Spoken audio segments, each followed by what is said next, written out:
Hello everyone, welcome back to the channel. We won Sheffield United 4-2. Bruno, man of the match, our leader. And we play Burnley next tomorrow in the Premier League, again at Old Trafford. And I'm supposed to be speaking about Bruno. I'm supposed to be speaking about the goals that he scored, the performance that we had against Sheffield United. You know, Burnley coming to Old Trafford, how we might approach this game, what Ten Hag could be doing. But yet again, the headlines are being stolen by a negative, if you have to put it that way. You want to always ask yourself, can we have one normal day as Manchester United supporters? There always seems to be some sort of dressing room leak coming out, some sort of negativity towards the manager, some sort of bad saying towards a player, or no matter how you look at it, there's always some negative news on Manchester United. And late last night, Marcus Rashford decided to once again steal the headlines, and Ten Hag will be asked about this in his press conference. I'm recording this before that because I've got a few things to do later on, and I would not have the time to wait for Eric Ten Hag's press conference. But there's not much that you would be expecting from the press conference in terms of lineups because Ten Hag doesn't have much options. We still have quite a few injuries, and he did say that Mason Mount could be returning to the squad for Burnley. So let's see exactly if he will be part of the squad for Burnley. But it probably will be the same team that he plays against Burnley, with Onana being in goal, Delo at left back, Wan-Bissaka, right back, Maguire, Casemiro. In midfield, I would stick with the Mainu, Eriksen, and Bruno because of our control that we had against Sheffield and against Burnley at Old Trafford. We are expected to hold the ball, keep possession, and create lots of chances like we did against Sheffield United. It's another team that is of a championship level, like Coventry, like Sheffield United in Burnley. So we definitely are expected to win. But Marcus Rashford stole the headlines. He was dropped for the game against Sheffield United, and whether it was due to an injury, whether it was fake or not that he had against Coventry City, the point is he wasn't part of the squad. And how you would look at it is two ways. One, we played better without him because we had a more fluid attack. We weren't just continuously funneling our attack to him and hope that he beats a man or two, crosses it in, or beats a man or two and takes a shot and it goes in. We simply didn't have that one dimension in terms of playing the way we wanted to play. So it's difficult because there is a line between criticism and getting abused online, whether it be through social media or whether it be through a video that, does the rounds on YouTube. And with Marcus Rashford not having a very good season, with him being on such a high salary of almost up to £400,000 a week, you do wonder to yourself, what is his mentality like? Where is his head at? And there are a lot of things that happen to him off the pitch, but his timing again with what he did last night is not good because he was dropped. He wasn't part of the team that, got a win against Sheffield United. And say what you want. It is Sheffield United, yes, I know, but it was still a decent win and a win that was definitely needed because we were not winning in the Premier League for the past few games. So it was a much needed win for us, especially considering the likes of Spurs and the games that they have coming up, that there might be a slim, slim chance of us sneaking into the Champions League place if they continue to drop points. You know, but on the Marcus Rashford situation, he came out last night and changed his profile pic on Twitter to a complete black image and responded by saying that enough is enough. He has been abused, etc., etc.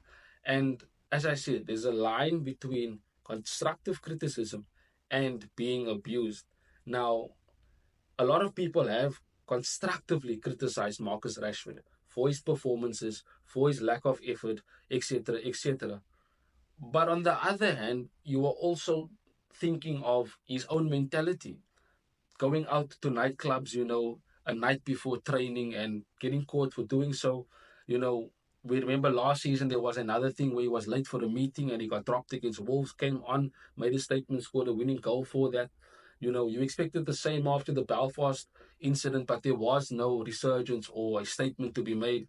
He scored and, celebrated by showing this to the fans at Old Trafford, saying people are just talking, talk is talk, no matter how you want to interpret that. And that was not very good to swallow by some of the United fans, especially at Old Trafford, because his performances haven't allowed him to have that type of cockiness. No. So it's difficult to find him in the team right now, considering how good the likes of Garnacho has played on the left wing, how good Ahmad has been since he's come on. And in my opinion, he should start over Anthony. Hoyland gets a goal, not necessarily because if Marcus plays, he doesn't score. Marcus has assisted most of his goals this season, when you have looked at the chances that Marcus has created for him. And there isn't that one dimension, as I said earlier on, about us playing the ball behind for him to sprint onto and hoping that he gets a one-on-one. It's difficult for Marcus Rashford right now. He's getting it on both sides. He's getting fairly criticized, by people that are actually seeing his performances and calling him out for it. But there's also people who just generally hate him, who generally use him as a scapegoat, use him as an excuse to vent their frustrations, to be rude, to call him out. But it's not as bad as what David Beckham used to face. There were pictures of him, in the newspapers back then where you could see, and the images are there online, you can go and look at it. He had a doll of himself that was put up in the air, and people were giving him death threats. And yet he kept his head down, he done what he needed to do, and he still played football and won his trophies and went to Real Madrid and won trophies there. Look at Harry Maguire as an example. Lost the captaincy because, fairly so. Ten Hag felt that he's not the captain for him and gave it to Bruno Fernandes, who, in my opinion, is much more of a leader. And you saw it against Sheffield. We came from behind twice in the game. He was playing with a broken hand. It was reported after the game that his hand was broken. That's why it was taped up the way it was. So playing with a broken limb, if I have to put it that way, shows a sense of mentality that Marcus Rashford doesn't have.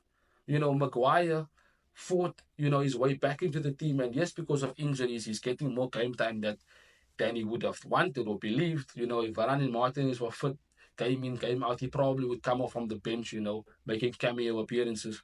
But he didn't complain. He didn't come out on social media, especially, and he was abused the same as Marcus Rashford, if not worse. So for someone like him to come out and do as well as he's doing now, after not saying anything in the media, that in itself tells you just how strong his mentality is. Now, Marcus Rashford doesn't have that. Yes, he is being abused, but you should be able to block that out. You are a professional footballer. You've been a professional footballer for quite a few years now at the top level. So you should be not numb to the criticism or the abuse, but try and ignore it as far as you can. Because I'm sure there's every player that is having a bad performance that gets abused online. So he's definitely not the only one that is being abused online. So it's difficult, as I said, for Ten Hag, who wants to start him, wants to play him all the time. And we see that sometimes he has a bit of a blind spot for Rashford and plays him regardless of how he performs. But right now, it would not be a very good idea to bring him into the starting 11.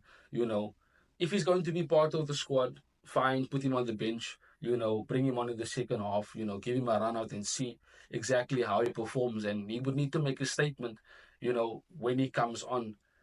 But he shouldn't be starting this game.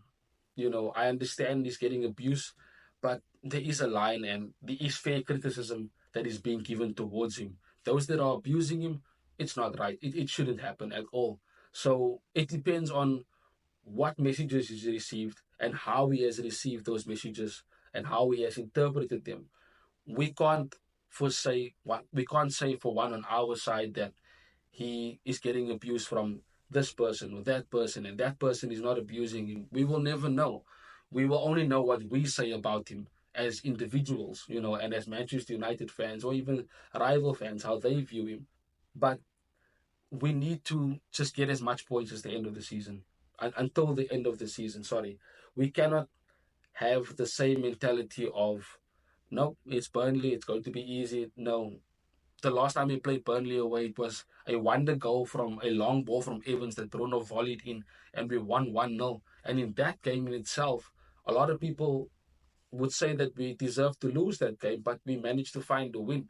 Bruno being our leader, he, in this Premier League season alone, most of his goals have been equalizers or winners. And that is a stat that blew my mind because it shows his mentality of dragging us out of situations where we could be embarrassed by either losing or even drawing.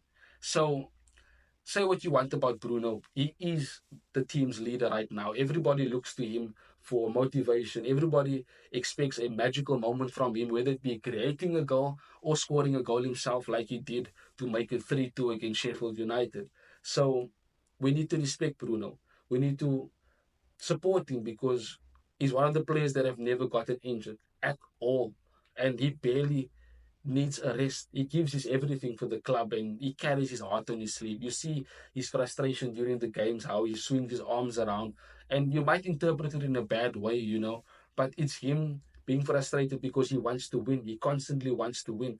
And for his sake, I hope that we get a much better team, not just on the pitch, but also behind the scenes, so that we can look to start competing for the Premier League and the Champions League one day, and definitely give him the trophies that he deserves to win as the captain of Manchester United because he's given everything for the club.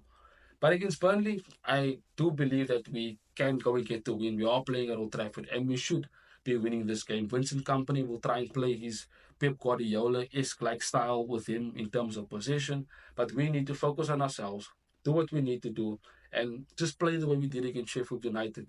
Try and limit the mistakes as far as possible, control the game, and then we will find ourselves in a good position to get chances and be clinical when we get those chances to score goals. But I thank you for joining me.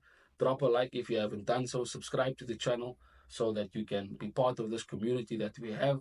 The season is almost done. The FA Cup final is on the way, but we'll be speaking about all of that when the time comes. Have a wonderful weekend till we see each other again soon, Red Devils. Bye bye. Thanks for watching. If you want more content on Manchester United, like, share and subscribe.